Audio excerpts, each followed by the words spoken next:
भैया 2000 साल पहले हम दुनिया में राज करते थे। शिकायत तो इसी बात की है, आज बौक हो गए हम लोग। पूरी दुनिया का 40% जीडीपी हम ही लोग रखते थे, सोने की चिड़िया आते हम लोग। तो आज की जीडीपी देखो ना क्या हो गया, डॉलर कहाँ चला गया। 2000 साल पहले हमारे यहाँ सुश्रुत थे, हाई वाला दवाई खाइए बेटी नहीं बेटा पैदा होगा। इन लोगों ने कभी भी आयुर्वेद और भारतीय शिक्षा को आगे ही नहीं बढ़ाया और इसका सबसे ज्यादा धज्जी उड़ा बाबा रामदेव। ऐसा नहीं बात बोलेगा सुनना।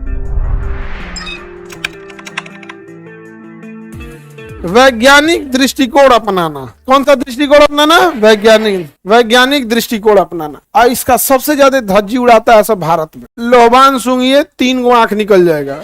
हम ऐसा नहीं बात बोलेगा सुनना, ऐसा दिमागे झनक जाएगा। बाबा रामदेव बोला था कि हाई वाला दवाई खाइए बेटी नहीं बेटा पैदा होगा। अब बताओ महिला के क्या दिक्कत होता है? उसका नाम हो रखा था पुत्र जीवक औषधि। नहीं समझ में आ गया? ऐसा हमारे यहाँ जितना ही घूम रहा है सब ना, ये हमारे 7वें मूल कर्तव्य का दिन दहाड़े धज्जी उड़ाता है सब। नहीं समझ में आ गया? दिन दहाड़े क्या करेगा सब? धज्जी उड़ाएगा सब। मतलब भारत में ये चीजें हो गई हैं कि आप अगर यदि कोई साइंटिफिक क्वेश्चन पूछ देंगे तो जोम्बी होते हैं सर। नहीं देखते जोम्बी? हाँ ऐसे नोच देता है सर, वैसे पड़ जाएगा सर। आगे रुक तो रहा, हम बताते। चलो 2000 साल पहले हमारे यहाँ सुश्रुत थे तो ये थे। भाई 2000 साल पहले की बात नहीं हो रही है, बात ये हो रही है आजकल बकलोल हो गया है सब। तो ये अपने आप को छुपाने के लिए कहेगा हमारे यहाँ सुश्रुत वैज्ञानिक थे तो रिश्तेदार है काते होकर उनका नहीं ना भैया। 2000 साल पहले हम दुनिया में राज करते थे। शिकायत तो इसी बात की है, आज बौक हो गए हम लोग। नहीं तो आओ ना, हम पटना में पाटलिपुत्रा की धरती है, अखंड भारत की राजधानी है। अफगानिस्तान के लोग यहाँ आते थे, ये राजधानी होती थी। म्यांमार से यहाँ आते थे, इंडोनेशिया तक कब्जा था। बात पुरानी है ही नहीं है। ये जितना बौका है सब ना, ये पुराने शास्त्रों के पीछे छुपने का प्रयास करता है, जबकि यही बौका सब उसको आगे बढ़ने नहीं दिया सब। हम ये कहते हैं कि एक नोकिया मोबाइल आया, उसके बाद स्क्रीन टच आया, फिर 1G 2G 3G 4G 5G आया कि नहीं? तुम आयुर्वेद में क्यों नहीं किया? आज अगर हम ये कहें कि नोकिया मोबाइल था, भाई वो उस समय के लिए बेस्ट था, उसमें अपडेट करके आज हम लोग 5G घूम रहे हैं। आज अगर कोई कहेगा कि वो वाला सांप वाला गेम वाला मोबाइल अच्छा है, तो भाई वो अपना उसका जमाना गया। तो इन लोगों ने कभी भी आयुर्वेद और भारतीय शिक्षा को आगे ही नहीं बढ़ाया। अब इन्हें ये कहना चाहिए कि भाई हम उसे आगे बढ़ाएंगे, तो अभी भी कहते हैं कि नहीं वो हम तुम बकलोल रुको, हम तुमको बताता। हम देखो दिख रहा है 2000 साल पहले हम कितना अच्छा है। अरे भाई साहब, प्राचीन इतिहास पूरी दुनिया का सबसे अच्छा हमारा था, तो क्या हम उसको गिनवाएंगे? औरंगजेब के समय पूरी दुनिया का 40% जीडीपी हम ही लोग रखते थे, सबसे समृद्ध कहलाते थे, सोने की चिड़िया आते हम लोग यहाँ पे। तो क्या हम लोग कहेंगे औरंगजेब बहुत अच्छा था? अरे भैया उस समय तो, आज की जीडीपी देखो ना क्या हो गया, डॉलर कहाँ चला गया। अशोक के समय हम सबसे अच्छे थे। तो ये भारत में ये दूगो का, इसका तो ये जो नचनिया हीरोइन तुरीन है सब नहीं समझ गया। अरे अजीब अजीब हो गए सब, बाप बाप मत पूछिए। यहाँ अब एगो तो महिला पत्रकार थी, हमसे पूछी थी बिहारी लड़के कैसे हो, यही हो। हम कह रहे नहीं जाने, अजब टाइप का एकदम उठपटांग लग गया। हम गए थे दूसरे से इंटरव्यू करने, थमा दिया जो उसको नहीं होता, कभी कभी एक छोटा सा इंटरव्यू ले लेना होता है वहां पे। अजब अजब क्वेश्चन पूछ रहे कि ये भाई तुमको क्या मतलब है, तुमको बिहारी लड़के नहीं पसंद है, तुम्हारे गले पड़ रहा है, वो तुमको नहीं पसंद है, रहो कोई बोलने जा रहा है। तो इनकी ये अपने को बहुत बड़का क्या समझते हैं लोग यहाँ पे। अजीब अजीब चीज हो गए हैं सब। तो एगो संस्कृति चौपट कर रहे हैं, वेस्टर्न संस्कृति, और दू कौन चीज पहन ले रहे हैं सर आजकल। एगो ये सब यहाँ पे एगो धके जैसे एग रोल कैसे होता है ना, तो एग रोल ऐसे यहाँ हो गया, एग रोल टाइप का। आज नहीं कहा बोलता है उसको। हाँ दुखा कुछ भी बोले। लग रहा है को पाइप में से उतर जाओ, उड़ गया धज्जी किसका? कहा तो हम एग रोल है। नहीं समझ आ गया?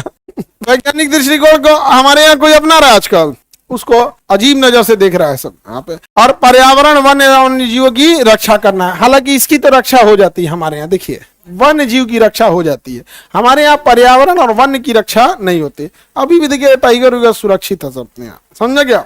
तो वन्य जीव की सुरक्षा के मामले में हम लोग उतना खराब नहीं है, लेकिन सबसे ज्यादा खराब किसमें? पर्यावरण। असल में पर्यावरण कभी अपने यहाँ नहीं संभल पाएगा, उसका एक रीजन समझो। गरीबी जो है ना हमारे यहाँ माइनस में है, इतना नीचे है कि जब मजदूरों की ट्रेन आती है ना मुंबई दिल्ली गुजरात से, तो बाथरूम में 4 गो बैठ किया जाता है। सीट नहीं मिलती है ना, वहां पे उस इंसान को आप समझाइए कि साफ सफाई क्या होता है। जिसकी मजबूरी ये है कि एक बाथरूम में 6 गो बैठ के आया है, उसको आप समझाइएगा कि साफ सफाई या पर्यावरण क्या होता है। जो नालियों के किनारे अपनी झोपड़ियां बना के रह रहे हैं, उनके रहने के लिए भी व्यवस्था नहीं है, नाली के किनारे झोपड़ी बना दिए हैं, तंबू डाल दिए हैं, ठंड गर्मी बरसात उसी को झेल रहे हैं, नाली बदबू कर रहा है, कभी नगर निगम आती है जेसीबी से उड़ा देती है उन लोग को, उनके पास कुछ नहीं है। आप उनको कहिएगा कि पर्यावरण समझिए, वो बेचारे तो उसी नालिये में रहने को अपना समझते कि भाई मेरा यहीं रह जाने दो, इस भयानक लेवल पे समझे।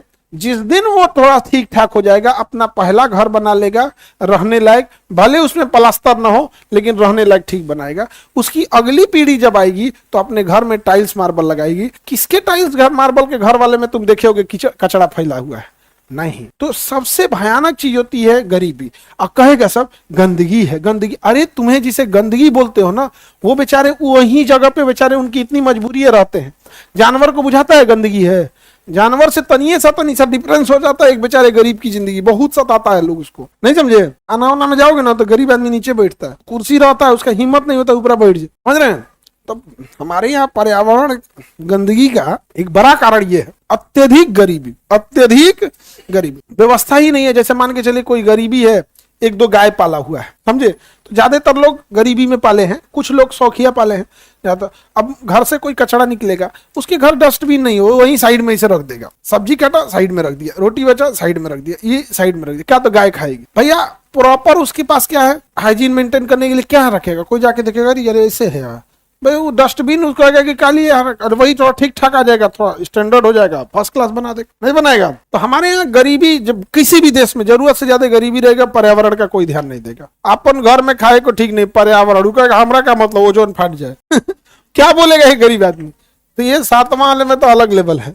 वैज्ञानिक दृष्टिकोण को क्या करना है, अपनाना है। मानववाद यानी मानवता का ध्यान देना है, ज्ञानवर्धन का काम करना है, और हमेशा अपने आप में सुधार की भावना रखना है कि हम कभी भी सुधार हमारे में पॉसिबल है। आप कभी कितने भी आगे हो जाएंगे, अपने सुधार की जरूरत है, कोई दिक्कत। हाँ, मतलब उसमें मेनली पर्यावरण है, इसमें वैज्ञानिक दृष्टिकोण, नए चीज, मानववाद मतलब मानव का ध्यान रखना है, उसी से मिलता जुलता ये है, लेकिन वो पर्यावरण है, इसमें मुख्य रूप से ध्यान दिया गया किसमें, वैज्ञानिक दृष्टिकोण पे। हालांकि उसमें भी वैज्ञानिक दृष्टिकोण है, वो वहां नहीं होना चाहिए, यहाँ होना चाहिए, वहां पर्यावरण है।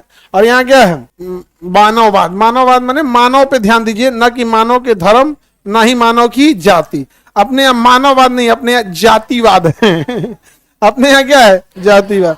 जबकि चाइना में क्या है, मानववाद। चाइना में मानववाद, वहां पे कोई जाति उति सब नहीं रहती है।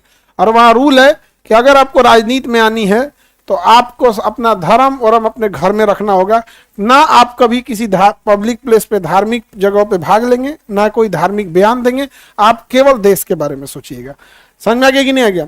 अब भारत में धार्मिक करिएगा तो आप जीतिएगा, नहीं समझे। अब पब्लिक भी तो उसी लेवल की है, जो एकदम गाँव में एकदम छोटका लेवल पे जाके कहिएगा ना कि सुनिए ना, हम सोच रहे हैं यहाँ एक नर्सिंग कॉलेज खोल दे, तो हमरा का मिलतू पहले भात ले हमरा का मिलतू, तो जाके तुम बोलो ना। अब तुम अपने गांव में बस इतना बोलना कि हम एक स्टेडियम बनवाएंगे, तो इतना जमीन बर्बाद करी, खेती ना हो तो पे तो ये समझ में आ गया।